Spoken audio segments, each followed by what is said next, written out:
आदमी ने sniper scope से दुश्मन पर निशाना साधा, लेकिन स्नाइपर से काफी देर तक गोली नहीं चलाई। इसके बजाय उसने अपनी स्नाइपर राइफल फेंक दी और अपनी कमर से एक छोटी पिस्तौल निकाली और फिर उसकी नली को सामने रेत की ओर तान दिया और तब तक कई गोलियां चलाईं जब तक कि अंतिम गोली ने अंततः बारूदी सुरंग को नष्ट नहीं कर दिया। रेत तुरंत उड़ गई, जिससे दुश्मन और सैनिक के बीच एक प्राकृतिक रुकावट पैदा हो गया। फिर उस आदमी ने जमीन पर पड़ी स्नाइपर राइफल को फिर से उठाया, अपने दाहिने हाथ से बंदूक को पकड़ा और बाएं हाथ से बंदूक को स्थिर किया। फिर उसने स्नाइपर कौशल का उपयोग करके भ्रमित दुश्मनों को एक एक करके मार गिराया। यह सब करने के बाद वह आदमी इतना थक गया था कि वह बेहोश होने वाला था और उसका कांपता हुआ शरीर किसी भी समय नीचे गिरने वाला था। लेकिन उसने यह मुद्रा बनाए रखी और बिल्कुल भी हिलने की हिम्मत नहीं की, क्योंकि वह एक बारूदी सुरंग पर पैर रखे हुए था। वह आदमी 24 घंटे से गर्म रेगिस्तान में घुटनों के बल बैठा था। उसके बाएं पैर में बहुत पहले से सारी संवेदना खत्म हो चुकी थी और उसकी त्वचा भयानक रूप से गहरे लाल रंग में बदल गई थी। तभी रात के समय एक भेड़िया अंधेरे से सीधे उस आदमी की ओर आता दिखाई दिया। उस व्यक्ति के पास बंदूक थी, परंतु उसके पास सीमित गोलियां थी। तभी भूखा भेड़िया उसके साथी के शव को घसीट कर ले गया। जल्द ही कई भेड़िए उसके पीछे आ गए। तभी उस आदमी के हथियार की गोलियां खत्म हो गई। अचानक भेड़ियों ने चारों दिशाओं से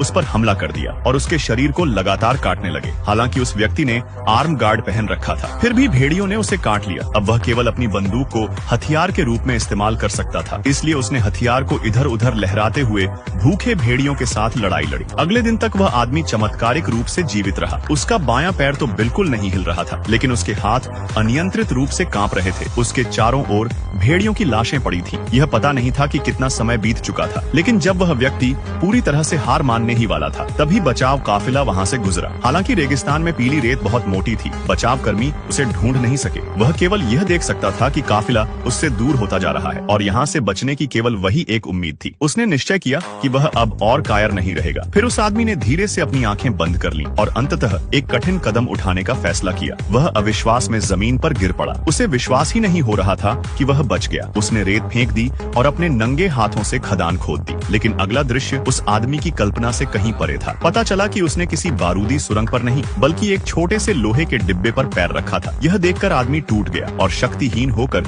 जमीन पर गिर पड़ा। वह जमीन पर लेटकर रोता और हंसता रहा। इसके बाद उसने जल्दी से फ्लेयर को खींचा और रेगिस्तान में लाल धुआं विशेष रूप से स्पष्ट दिखाई देने लगा। 52 घंटे तक फंसे रहने के बाद आखिरकार सैनिक को बचा लिया गया।